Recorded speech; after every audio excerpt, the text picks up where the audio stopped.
It's Tank Engine Studios.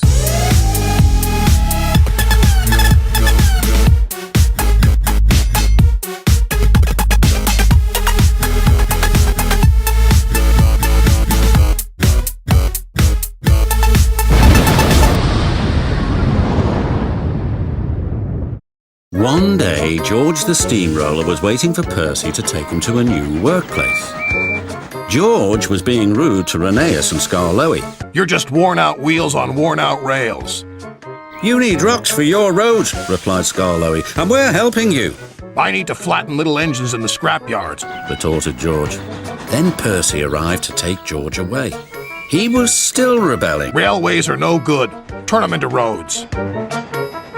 The little engines were pleased to see him go. Rollers are rubbish, so good riddance, they called. George grumbled all the way to the old branch line. He was going to turn it into a road. When they arrived, George was rude again.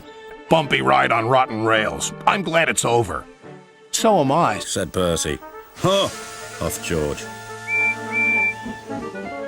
Percy was still fuming when he met Thomas. What's up, Percy? It's George. He makes me feel down. Just ignore him, puffed Thomas. George was now enjoying himself. Ripping up rails, he chortled. What a life! What do you think of this, Thomas? Thomas took no notice. George felt insulted. You're a useless blue puffball, he shouted, but Thomas didn't hear. I'll show him who's boss! At last the workmen reached the level crossing. What shall we do here? Tear it up, tarmac it, said George. Take orders from a steamroller. Seems legit. So they did, but not properly, and George knew it too. Later, Thomas was travelling home on the same line. He was pulling trucks filled with vegetables. The signalman had forgotten to warn his driver about the crossing. That's nice, we don't need to stop, said Thomas happily. Yes, we do, called his driver, but it was too late.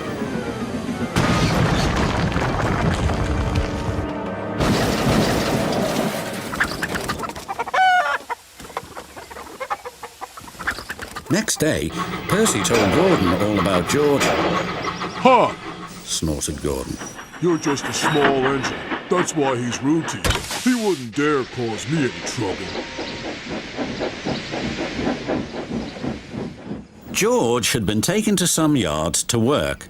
As he was chuffering about, Duck arrived with a train of empty trucks. George was blocking his way, and a truck was stuck on the main line. Let me through, demanded Duck. You'll just have to wait. There's no time to wait. I must clear my trucks from the main line to let Gordon through. Then he'll have to wait too, said George. Duck's driver went to complain to the station master, but the signalman had already switched the points and set the signal to allow Gordon to speed through. His passengers were singing his praises, and he was making express time. I'm the greatest! Just watch me fly by! He whistled long and loud as he approached the station. Suddenly, he saw a truck on the line ahead. Get out of my way! But the truck wouldn't move. Until Gordon forced it. By accident. Gordon was worried that the Fat Controller would be cross. He was, but not with Gordon. Whoever caused this disturbance will have me to answer to. And he did, a few days later. Look who's here, said Thomas. George had been found out by the Fat Controller and punished. He looked miserable. Now we'll get some peace at last, said Percy. I want to get rolling again, but I've got to wait a whole week till I do. And then you'll be just as rude as ever. Eh, George? I hope not, don't you?